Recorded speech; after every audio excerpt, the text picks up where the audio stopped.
As he left the court, McCartney, who'd been given 2 weeks to pay the fine, said, "The judge is a great guy." The judge, Sheriff D.J. McDermott, had been told that McCartney had a considerable interest in horticulture and that many of his fans sent him things to grow. The cannabis seeds, it was said, had been received in such a way, and he'd planted them in pots and grown them in the greenhouse at his farm, High Park, about 4 miles from here. The plants, still in pots, were produced in court today. They were found by a local policeman who'd gone to check the empty McCartney farm buildings. He looked in the greenhouse where tomatoes and cannabis were growing and thought he recognized the cannabis. McCartney's counsel admitted he had knowingly grown the plants but had not known what they were. Indeed, at the time of the offence last September, it took an expert to ascertain they were in fact cannabis. The court was told that McCartney, now aged 30, was a musician and composer, and that he'd bought the isolated farm to find privacy. As he left the court with his wife Linda to speak to reporters, women and young girls waved and shouted to him. Well, I'm glad to have got off like this, you know. I'm glad it wasn't jail. Did you think at one point it might have been? I thought it might be, you know, but I would have been okay as long as I could take my guitar in with me, you know, write a few new songs and stuff, but I wasn't looking forward to it. It was said in court that you had considerable interest in horticulture. Now, this might surprise some of your fans. When did this start? A couple of years ago, you know. And where have you been doing your gardening, etc.? At the farm, you know, yeah. My dad's a keen gardener, you know. I think it's rubbed off. It was said that those seeds had been sent to you. How did you come to grow them? Yeah, well, we got a load of seeds, you know, kind of in the post, and we didn't know what they were, you know. We kind of planted them all, and 5 of them came up illegal, you know. Now, of course, this conviction against you might affect your entry to the States, where you have considerable business interests there. Yes. How do you feel about that? Well, you know, I understand I might not get stopped from going into the States because it's a technical offence. I hope not, anyway. Publicity of the type he could certainly have done without followed Paul McCartney's arrest for bringing marijuana into Japan. And today, Japanese newsmen were there in force as the singer emerged, cheerful if somewhat bemused, from the police station where he spent the last 9 days in the cells. The Japanese prosecutor decided not to proceed with the case and listed a number of reasons. Amongst them, he said, Paul McCartney's sense of regret and the fact that he'd suffered what the Japanese call social punishment, a cancelled concert tour, for instance, and amongst his Japanese fans, a somewhat tarnished image. This morning, after a brief if rowdy hold-up, the singer left for Tokyo's international airport and deportation. His wife, Linda, obviously glad it's all over, was the first aboard the Japan Airlines plane. What I asked her, did she think about the Japanese authorities? Well, they've been all right. It's all right. At least it's over. Go get it. Yes. How do you feel about getting back to England now? Very happy. What do you think of the Japanese authorities? Very good. Yeah, treated me very well. Do you have any second thoughts now about marijuana? Yeah, and third. Paul McCartney certainly won't be allowed back into Japan for at least 12 months, even if he should want to return. As for his fans, they remain loyal, although somewhat bewildered that their idol apparently didn't realise that it isn't wise to try to bring pot in your suitcase into Japan. This is Bob Friend in Tokyo. Linda McCartney, the wife of pop singer Paul McCartney, was arrested at Heathrow Airport this afternoon and charged with possessing cannabis. She'll appear in court later this month. Paul McCartney and his family had arrived back from Barbados, where he'd been fined £70 for possessing a small amount of cannabis. The millionaire singer, whose record Pipes of Peace today is still top of the pops, told reporters he thought cannabis was less harmful than nicotine and alcohol. Linda McCartney was making light of matters when she arrived, but this was before customs searched her baggage. Paul McCartney came through the Green Channel to talk to reporters. At this stage, no one had been arrested. Paul's been in trouble with the law 4 times over drugs.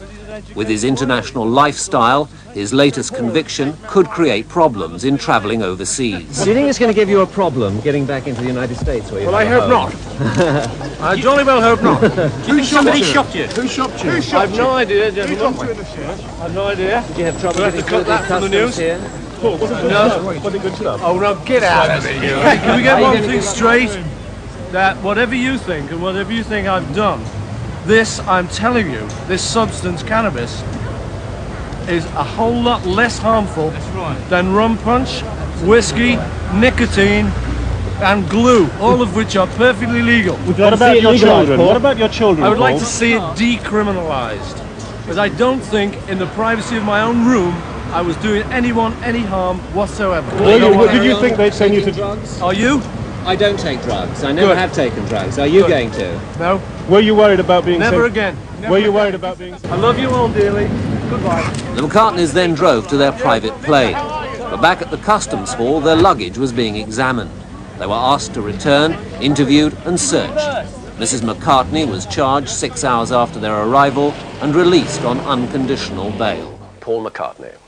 Now, there was a time when rock and roll in St. Mark's Square was as unlikely as somebody shooting the pigeons. But on Saturday, Paul McCartney and his group Wings staged a free concert there as part of a UNESCO campaign to save Venice.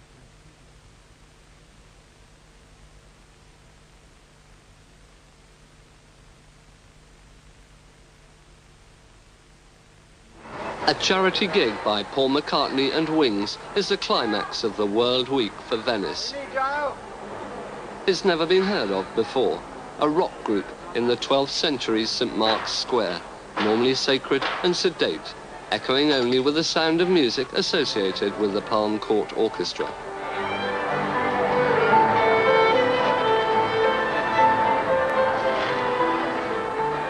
But Venice needs more money and more publicity, and UNESCO, while trying to save the past, are realistic enough to cash in on current fashions. For 2 days, the McCartneys and their 3 children had been holed up in the best suite in the best hotel in Venice. They were seeing no one. But on Friday, Paul and Linda and the other Wings emerged, grabbed themselves a gondola and faced the paparazzi.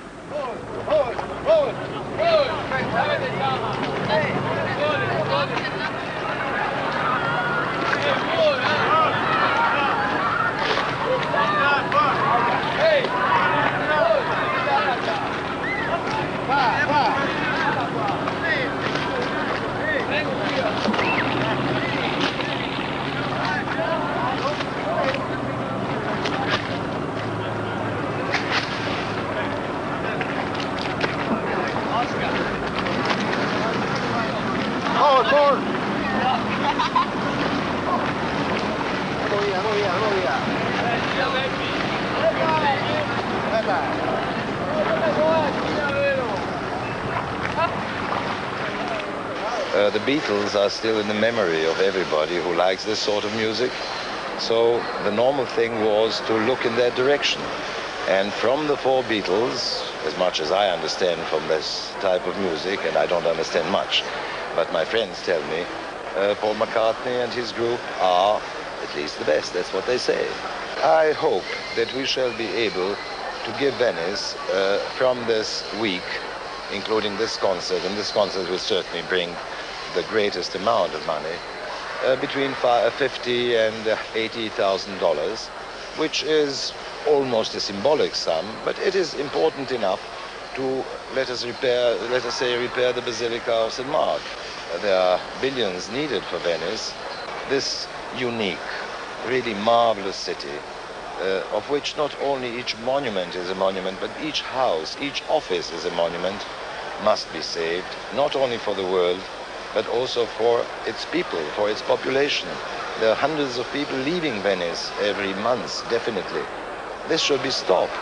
Venice should not just be a museum, it should be a living city. And this is what UNESCO fights for, if I may say so. Was there any particular reason why Venice, out of all the charity applications you must get? No, we were coming to Europe anyway. We were going to do some gigs in Europe, and Mr. UNESCO rang up and he said, we're having this week, which is a festival, and we'd like you to sort of close the week with a big concert in aid of sinking Venice. So we said, okay. £2 million worth of equipment goes up in St. Mark's Square.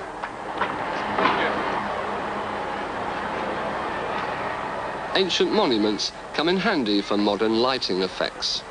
Saints can no longer preserve the city, but Wings might help. There are, however, technical problems. St Mark's Square stands over a canal, and 75 tons worth of concert gear and scaffolding has to be used to help save Venice from sinking. The square groaned, creaked, and cracked, but the authorities had already decided that it was worth the risk. Paul McCartney has spent £30,000 of his own money getting his band and his trappings to Venice. Giant trucks carried the equipment, ancient barges carried the trucks. 2 hours before the concert, the McCartneys were smuggled into their dressing room, a section of the square's 800-year-old museum, all gilt and precious wall paintings. You are obviously the first band to play in a place like this. Have you ever played anywhere quite like it before? No. Carnegie Hall? Not really like it, no. Speak Hall? No. Speak Hall, definitely not, no. No, we haven't actually. No, this is our first, with this lineup of the band, it's our first outdoors, so it should be fun. I'm not nervous, no. Are you now happy, Linda? Have they stopped knocking you as a member of Wings? Have the knockers? Not who's there? Yes, I'm happy with all that. It never bothered me too much, because in a way they were right. I was learning to play, I was learning to sing, and no one's very good when they start a thing. In fact, I'm still learning. But just so the people I'm around like me, I'm all right. If they started criticizing me, I'd something. Tough, this girl, you know. Watch out, John. No, I mean, people are very friendly to me. It was mainly critics that slammed me. I'd meet people like in Selfridges, a few of the dears, and they go, "Oh, you're so much nicer than we thought you'd be." You know, because they think I'm going to be very hard and cold, but in truth, I'm just a person. Your records are now selling in Russia. This is true. But you can't get the money out. No, you got to go to Russia to spend it, and it's all right though. It's a change that they're being released. You know, they used to just have them on black market, and the government didn't allow them to be released. It was all very decadent and Western. But they've allowed Band on the Run to be released, and it was the first rock and roll record in communist country. So we're very proud of that, breaking down the barriers, cultural barriers, east and west. Maybe the twain shall meet. You're going to go there? Well, there's some talk about maybe going next year. So we might end up in Moscow. Watch out. Cliff Richard beat you to it, though, didn't he? Cliff, well, of course, he always did, you know. Cliff beat everyone to it, really. Move it, go move. Terrific. But, yeah, he's going down a storm, Cliff. So we're a little bit louder than Cliff, so we'll, you know, you never know what might happen. What do you both think about this Sid Bernstein appeal to get together as Beatles again and save the lives of millions and change the lives of millions and make millions? Well, originally Sid made an offer like about 5 years ago, just when we'd sort of broken up, and said, "Come on lads, get back together again and I'll give you something like $1 million or something." And at the time everyone said, well, you know, it'd be a good idea if we were getting back together again, but as we're not, it doesn't mean anything really, you know. And then this other fellow in Los Angeles, Bill Sargent, made an even bigger offer of some 35 million or something. And that was about the same kind of thing, you know, well, as we're not getting together, there's not much point. So Sid's gone and topped him again now, and Sid's done an offer for it. But it's a nice idea, you know, but I say, as the group isn't going to get together, probably, it doesn't really mean much. Is it likely to happen? No, I don't think so. I've been saying this about 4 years now, you know, looking earnest and saying, no, I don't think so. Do you ever believe that it would arrive at a similar situation again in your life, where you're with a band that's as big, that's as same? No, I thought we'd be able to have a band and have a sing and a play and stuff, and maybe we could get it good, but I never thought it'd sort of get big, really. But if it happens, you don't knock it, you know, as Betty Grable once said. Is it easier to cope with the second time? No, just as hard. But it helps probably that I've done it before, this kind of thing, you know. But you still get a bit nervous, anything you do that's this big, you know, you still got to go out We're there. not nervous. But we're not nervous, as I pointed out before, not at all. Clatter of teeth. What more have you got to do, Paul, really? Go to bed tonight. No. In terms of achievement? I don't know, You've maybe... done it twice. A lot more songs I don't know, in this really. boy, a lot more good ones that you haven't heard yet. A lot more good music, My agent. movies, you know, a bit of fun, good entertainment. And, you know, there's all sorts of kind of great far-reaching aims that, you know, the sort of peace movement that there is in the world. It's a bit boring to some people maybe, but you never know with the kind of stuff we do of sort of bringing together people from different political cultures and sort of everyone just realizing everyone's really the same. I mean, we played in Zagreb and we thought that was going to be very grey and communist and stuff, and it was the best show we've ever had. They were singing along with Yesterday, all the troubles seem so far away. So, you know, maybe there could be some kind of breakthrough like that, you know, where young people kind of decide through getting to know each other through something like music that the old politics of sort of always fighting each other and killing off the young, you know, and all of this stuff. There may be something like that to come out of it. You know, I sort of got that kind of thing at the back of my mind. The Venetian authorities, fearful of the fact that St. Mark's Square is propped up on logs, had limited the paying audience to 15,000. But despite the presence of a token force of riot police, barriers were sent crashing and the crowd swelled to more than 30,000. As Paul McCartney proclaimed, it was almost as if the Pope had arrived. Buonasera! All right! How you doing, okay?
will St Mark's ever be square again. That was Paul McCartney helping to save Venice. Let's hope Venice didn't sink a few more inches in the process.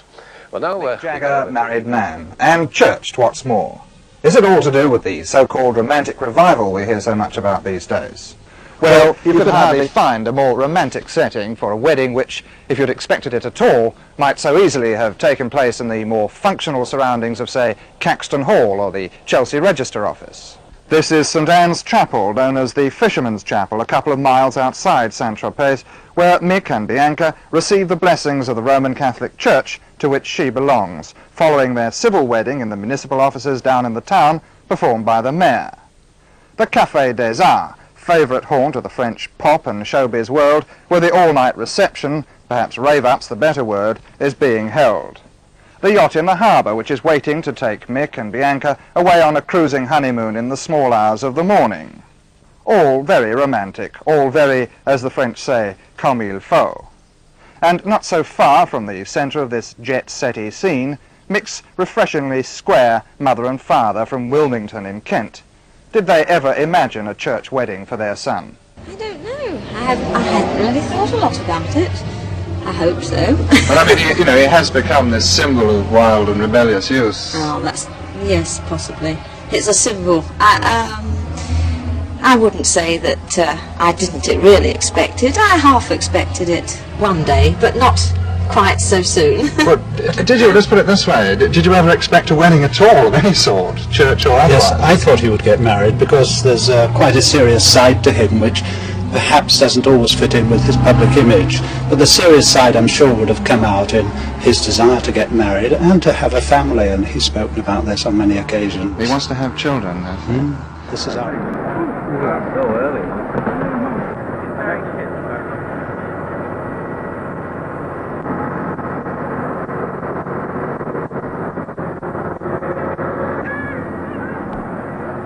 Hello, BBC. Are you looking forward to the wedding? Oh, yes. Oh, I'm taking for a present. Don't push, chaps.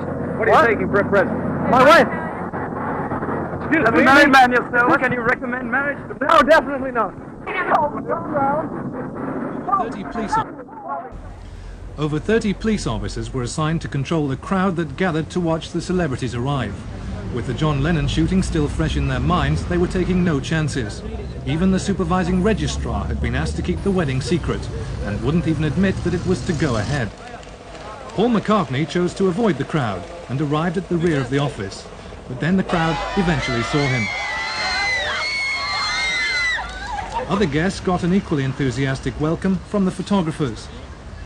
Ringo's wife-to-be arrived in the same taxi as her future husband. She described herself on the marriage license as an actress. Ringo, now 40, opted for the title musician. The spectacle even attracted office staff away from their work.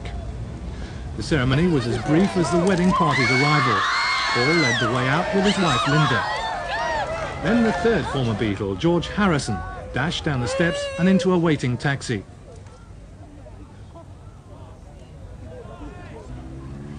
The newlyweds were last to leave, hardly posing at all for photographers. They were on their way to a reception for 50 friends at a Mayfair nightclub.